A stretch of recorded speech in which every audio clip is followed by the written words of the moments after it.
সলনিৰ অভিযোগত উত্তপ্ত ডিব্ৰুগড়ৰ অসম চিকিৎসা মহাবিদ্যালয়। চিকিৎসক চিকিৎসাকৰ্মীক জবাবদিহি ক্ষুব্ধ লোকৰ।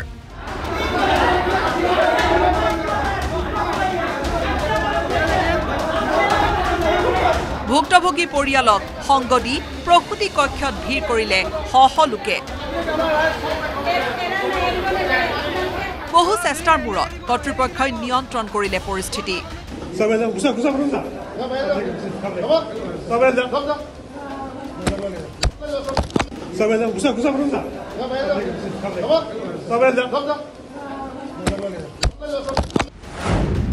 জুলাইত সন্তান সম্ভৱা পত্নী KMCHত ভৰ্তি কৰোৱাইছিল লখিমপুৰৰ সাইফুল হুছেইনে।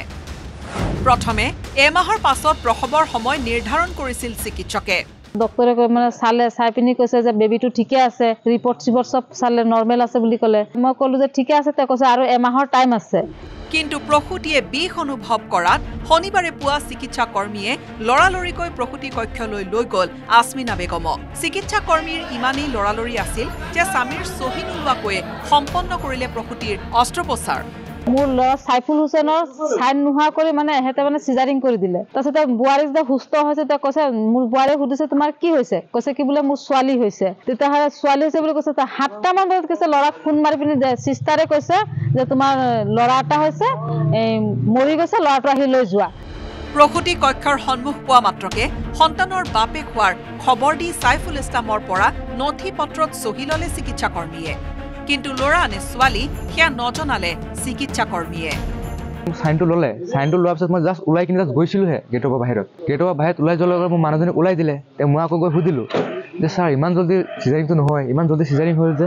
কয় নহয় তোমাৰতো এইটো ঠিকে আছে, স্পীড হৈ গ'ল বুলি ক'লে। এতিয়া সুধিলোঁ এতিয়া যে মোৰ ল'ৰা হৈছে নে ছোৱালী? মই আকৌ কথাটো সুধিলোঁ, তেওঁ মোক মানে একো নক'লে। প্ৰসূতিৰ মুখেৰেহে কন্যা সন্তানৰ পিতৃ হোৱা বুলি জানিব পাৰিলে সাইফুল ইছলামে। তোমাক কোনে ক'লে? ছোৱালী হৈছিলে মোৰ মানুহজনী মোক ক'লে। তোমাক কোনে কৈছে ল'ৰা হ'ল বুলি? মোক আকৌ নাৰ্ছে ক'লে। মানুহজনীক কোনে কৈছে ছোৱালী হৈছে? মানুহজনীক মানে যোনে আপোনাৰ চিজাৰিং কৰিছে সেইজনে মানে আপোনাক কৈ দিছে যে তোমাৰ ছোৱালী হৈছে বুলি।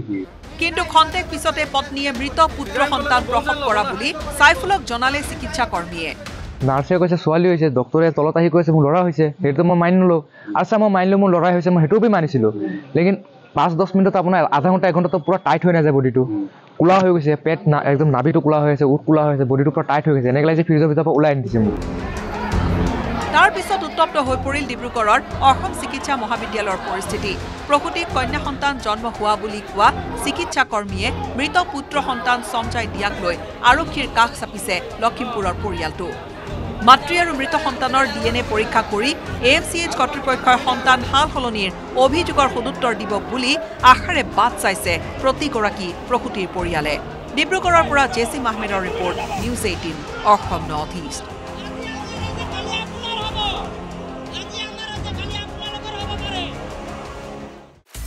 আপুনি বিচৰা বাতৰি পাব কেৱল নিউজ 18 এপত। নিউজ 18 এপ ডাউনলোড কৰিবলৈ স্কেন কৰক এই QR কোড। গুগল প্লে ষ্টৰতো পাব এই নিউজ 18 এপ।